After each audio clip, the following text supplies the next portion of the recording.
मेहनत किसान की टाइटल है। यह कहानी है एक किसान की जो कि बहुत मेहनती था। वह बड़ी मेहनत से खेतों में अनाज उगाता था और उसकी देखभाल करता था, पर अक्सर ही उसकी फसल खराब हो जाती थी।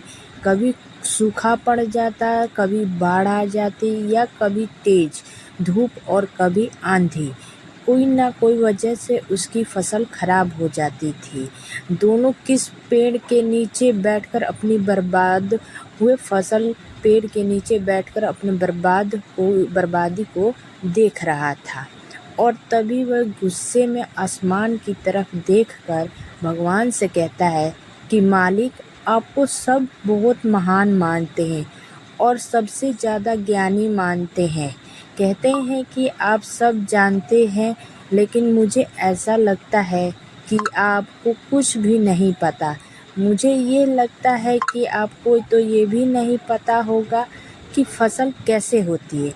अगर आप यह जानते होते तो हर समय जो बाढ़, आंधी और तूफान आते हैं वो कभी नहीं आती। आप नहीं जानते कि कितने नुकसान उठाना पड़ता है हम किसानों को। अगर मेरे हाथ में शक्ति होती है कि जैसा मैं चाहूँ वैसा मौसम हो जाए, तो फिर आप देखना मैं फसल को कितने अच्छे तरीके से उगाता हूँ। तभी उतने में ऊपर से एक आवाज़ आई, ले, मैं तुझे यह ताकत देता हूँ कि आज से तू जैसा चाहे वैसा मौसम करके अपने फसल को उड़ा सकता है और अपनी फसलों की हिफाजत कर सकता है। 1-2 दिन गुजरने के बाद किसी ने फिर से अपने खेत में गेहूं की फसल उगाई। अब किसान के पास तो शक्ति थी, वह जैसा चाहे वैसा मौसम कर सकता था।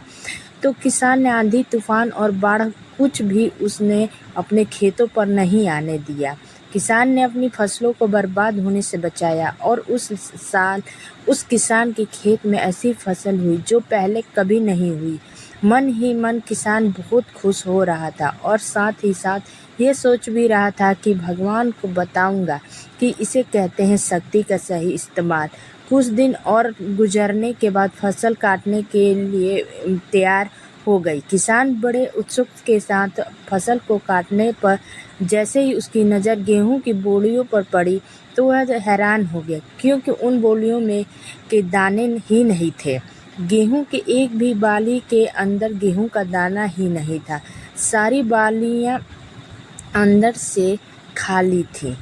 अब वह किसान बड़ा परेशान हो गया और फिर से भगवान को पुकारने लगा। वह जोर जोर से चिल्लाकर यह कह रहा था, भगवान, शायद तूने मुझे कोई सज़ा दी है। तभी ऊपर से आवाज़ आई कि मैंने तुम्हें कोई सज़ा नहीं दिया, बल्कि इसकी जिम्मेदार तुम खुद हो। तुमने अपने पौधों को संघर्ष करने का मौका नहीं दिया। ना तो तुमने उन्हें आंधियों से जूझने दिया, ना ही तेज बारिश से सहने दिया, और ना ही धूप में तपने दिया। एक भी चुनौती का सामना तुमने उन्हें नहीं करने दिया। इसलिए सारे पौधे अंदर से खोखले रह गए। जब आंधी, तूफान, तेज बारिश और धूप पड़ती है, तभी ये पौधे संघर्ष करते हैं, और इसी संघर्ष से ताकत पैदा होती है, जिसमें पावर होती है, एनर्जी होती है, और इसी संघर्ष गेहूं का दाना बनता है। तूने उन्हें बुरे वक्त से गुजरते ही नहीं दिया, जहां जहां उनका बनावट होती सारी